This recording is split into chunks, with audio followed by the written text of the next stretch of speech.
विश्वास विफल नहीं होता। प्रत्येक व्यक्ति चाहता है कि सब मेरा विश्वास करें। यह चाहना एक बात है और विश्वास पात्र बनना एक बात है। जो व्यक्ति विश्वास पात्र नहीं होता है, दूसरे उस पर विश्वास करते हैं, वह उनके विश्वास को विफल कर देता है। जो व्यक्ति अपनी विश्वास पात्रता को बनाए रखना चाहता है, वह प्रयत्न करता है कि कोई उस पर विश्वास करे तो विश्वासघात न हो। आचार्य भिक्षु विश्वास पात्र व्यक्ति थे। उनका प्रामाणिकता में विश्वास था। जहाँ प्रामाणिकता होती है, उसका परिणाम है विश्वास। जहाँ ऋजुता होती है, ऋजुता का परिणाम है विश्वास। असत्य, माया, छल कपट का परिणाम होता है अविश्वास। जिस व्यक्ति के भीतर असत्य होता है, छल कपट होता है, माया होती है, उसका कोई विश्वास नहीं करता है।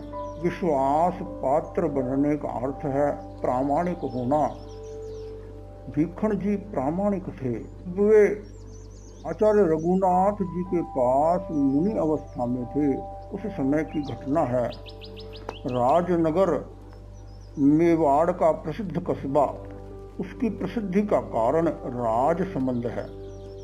यह बांध बहुत बड़ा नहीं है, बहुत छोटा भी नहीं है। इसकी अपनी विशेषता है पाल। दुर्ग जैसे अनेक प्राकारों से घिरा होता है, वैसे ही उस बांध का जल अनेक सेतुओं से घिरा हुआ है। 9 चौकियां वास्तुकला का निदर्शन है। जल की किल्लोलें भीतों से टकराती हैं, वैसे ही दर्शक के मन से प्रमोद टकराने लग जाता है।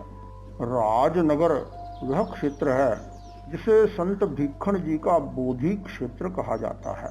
क्षेत्र का बोधि से सीधा संबंध नहीं है, परंतु उस क्षेत्र में भीखण जी को बोधि प्राप्त हुई।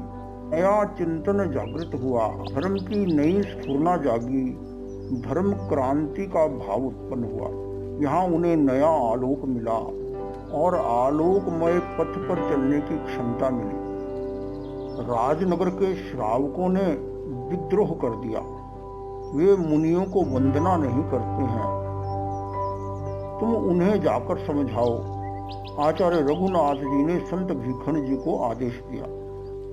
संत भीखण जी अपने 4 सहयोगी मुनियों के साथ राजनगर की ओर चल पड़े।